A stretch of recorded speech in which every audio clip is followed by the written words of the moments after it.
Wendell, it's your turn.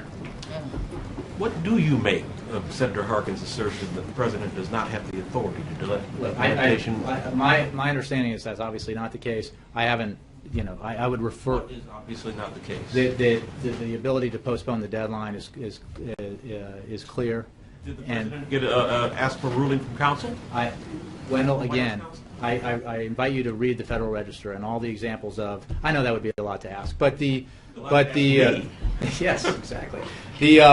No, but the fact of the matter is, this is not unusual, and it is done. It is evidence of the kind of flexibility and deference to the concerns and interests of, in this case, a small percentage of American businesses with more than 50 employees, that you would think Republicans would support.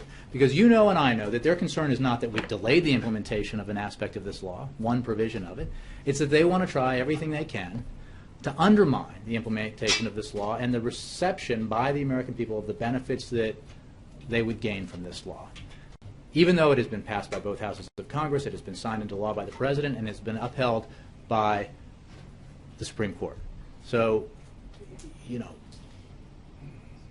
the issue here is the ongoing political efforts reflected in the roughly 40 votes to repeal that we've seen in the House of Representatives, as if there were no other issues that they could be working on. And it's just not, it's not serious.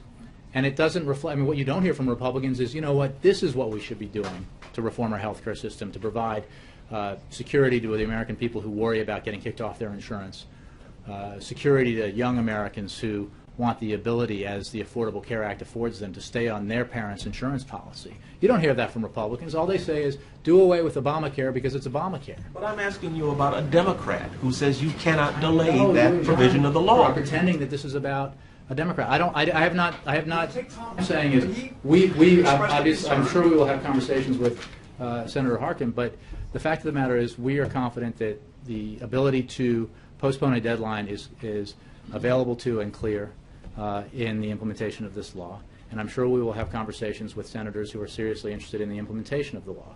What we do not take seriously is the ongoing nihilistic effort by Republicans to undermine a law that's been signed and upheld by the Supreme Court, an effort that has the result of, if it were to be successful, depriving millions and millions of Americans of access to insurance and the benefits that are available to them through the Affordable Care Act. Yes, Steve. Yeah, on the question of trust, a lot of House Republicans are telling us, Aaron Canaris has been talking about this, Tom Cole and others, that there's a trust problem. They do not trust